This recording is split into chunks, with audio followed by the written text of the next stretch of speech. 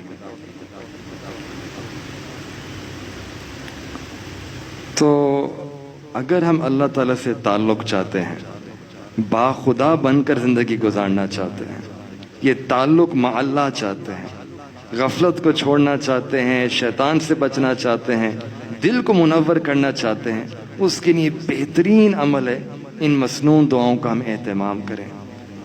اس کا فائدہ یہ ہوگا کہ دو چیزیں دور ہو جائیں گی اور دو چیزیں مل جائیں گی۔ دو چیزیں دور ہو جائیں گی، غفلت اور شیطان دور ہو جائے گا، اور دو چیزیں مل جائیں گی، ایک اللہ تعالیٰ کا قرب مل جائے گا اور ایک دل کا نور مل جائے گا۔ آج کل رزق کے بارے میں لوگ پریشان ہوتے ہیں، گھر کے بارے میں پریشان ہوتے ہیں۔ یہ مسنون دعائیں، ان میں ہر چیز کا حل موجود ہے۔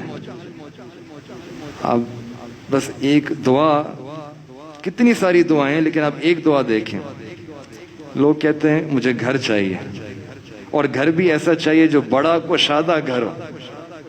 نبی علیہ الصلوۃ والسلام نے ہمیں ایک دعا سکھائی ہے، اگر اس دعا کو پڑھ لیں تو اللہ رب العزت ہمیں ایک کشادہ گھر عطا فرمائیں گے۔ یہ نبی علیہ الصلوۃ والسلام کی دعا ہے، سکھائی ہوئی دعا ہے گھر کے لیے۔ اور رزق میں، اسی دعا کے اندر رزق میں اللہ تعالیٰ برکتیں عطا فرمائیں گے، رزق کو پھیلا دیں گے۔ اور کشادگی گھر کے اندر سے مراد کیا؟ مراد یہ ہے کہ نہ صرف گھر بڑا ہوگا، بلکہ کبھی کبھار ہوتا ہے گھر تو بڑا ہے لیکن لوگوں کے دل چھوٹے ہو جاتے ہیں، آپس میں تنگی ہو جاتی ہے، پریشانی ہو جاتی ہے، تو رہ تو گھر میں ہے لیکن پھر بھی بے چین ہے، بے اطمینانی ہے۔ نہیں، تو ظاہری کشادگی بھی اللہ تعالیٰ عطا فرما دیں گے گھر میں، اور دلوں کے اندر بھی کشادگی عطا فرما دیں گے، وسعت عطا فرما دیں گے۔ ایک دعا ہے، یہ وہ مسنون دعا ہے جو ہمیں چاہیے وضو کے دوران پڑھا کریں۔ وضو کے دوران کی دعا ہے، کسی وقت بھی، کسی کوئی خاص اعضاء نہیں ہے، لیکن وضو کے دوران، وضو کے عمل کے دوران یہ دعا پڑھ لیں۔ دعا کیا ہے؟ اللہم اغفر لی ذنبی ووسع لی فی داری وبارک لی فی رزقی، یا وبارک لی فیما رزقتنی۔ تین باتیں ہیں۔ اللہم اغفر لی ذنبی، تیرے اللہ میرے گناہوں کو معاف فرما دے۔ ووسع لی فی داری، اور میرے گھر کو کشادگی عطا فرما دے۔ بہت کشادگی، ظاہری کشادگی، بڑا وسیع گھر عطا کر دیں، اور گھر کے اندر جب میں آؤں تو اطمینان ہو، سکون ہو۔ تو اس دعا سے پتہ چلتا ہے کہ گھر کے اندر وسعت اور کشادگی مانگنا یہ نبی علیہ الصلوۃ والسلام کی سنتوں سے ثابت ہے۔ تو یہ مانگنا کوئی ایسا نہیں ہے کہ شرم کی بات ہو، نبی علیہ الصلوۃ والسلام نے دعا سکھلائی ہے کہ یہ مانگو، مانگنے کی چیز ہے۔ اور تیسری بات، وَبَارِكْ لِي فِي مَا رَزَقْتَنِي، کہ یا اللہ جو رزق آپ نے مجھے عطا فرمایا ہے اس میں برکت عطا کر دیجئے۔ اب وضو ہم دن میں کتنی دفعہ کرتے ہیں، لیکن اگر یہ دعا یاد ہو کسی کو، اور ہر دفعہ وضو کے اندر ایک دفعہ یا دو دفعہ، کئی دفعہ پڑھ سکتے ہیں، کوئی لمٹ نہیں ہے، پڑھ لیں، پھر اپنی آنکھوں سے دیکھیں اللہ تعالیٰ کس طریقے سے اس دعا کی برکتیں عطا فرماتا ہے۔ تو اللہ تعالیٰ سے دعا ہے کہ اللہ تعالیٰ ہمیں ان مسنون دعاؤں کا اہتمام کرنے والا بنا دے۔ وآخر دعوانا ان الحمد للہ رب العالمین۔